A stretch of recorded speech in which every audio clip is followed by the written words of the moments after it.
Most investors look at emerging and frontier markets the wrong way. They focus on population, growth, and headlines. But some countries have tens of millions of people and almost no real economic development. An example is North Korea, a population of over 25 million, but almost no functional market economy. So what are these countries missing? And more importantly, how do you as an investor actually evaluate these markets? After looking at markets across Central Asia, Africa, and the Middle East, a pattern starts to emerge.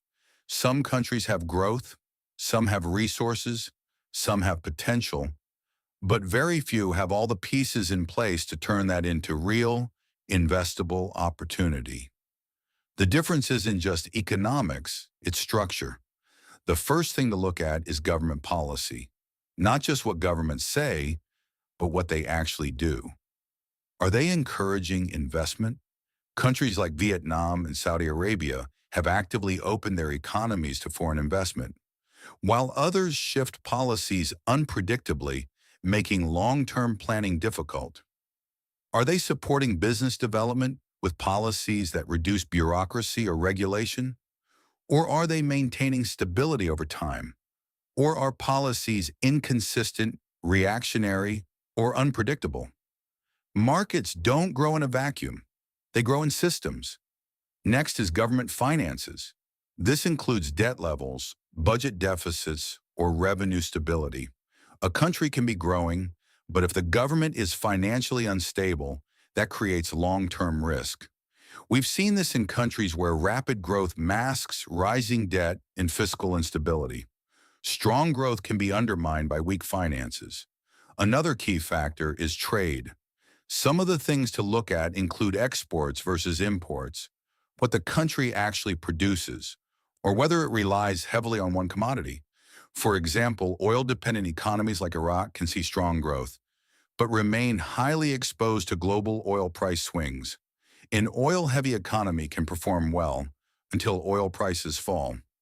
For example, in 2016, Nigeria fell into a recession, while a weak system and currency issues contributed to their economic problems.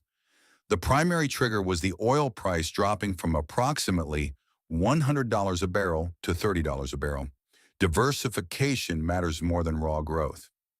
Institutional strength is one of the most important and most overlooked factors. Institutional strength refers to strong legal systems, regulatory consistency, contract enforcement, and administrative effectiveness. If the system doesn't function, the market doesn't either.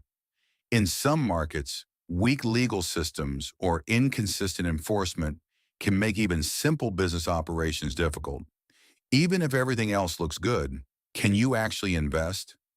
Some countries have growing economies, but limited or illiquid stock markets, making access difficult for investors. Look at the size of the stock market, the market's liquidity, accessibility, and foreign participation. A strong economy doesn't automatically mean a strong market. Currency risk is critical. Even if a market performs well, currency depreciation can reduce or eliminate your returns. This is especially important in frontier markets, where currencies can be volatile or structurally weak. You can be right about the market and still lose money. Let's look at an example. Let's say that you invested 1,000 US dollars in the Turkish stock market with an exchange rate of 5 Turkish lira to the dollar. After converting dollars to lira, you've now invested 5,000 lira in their market. After time, the stocks have risen 100% for a new value of 10,000 lira. However, the currency has also depreciated against the dollar from 5 lira per dollar to now 20 lira per dollar. The lira has now lost 75% of its value. Say you sold that stock and converted it back to dollars, you would only have $500. Therefore, you have lost 50% on your money due to currency depreciation. So when evaluating frontier and emerging markets, you're not just looking at growth, population, or headlines. You're looking at the system behind the market.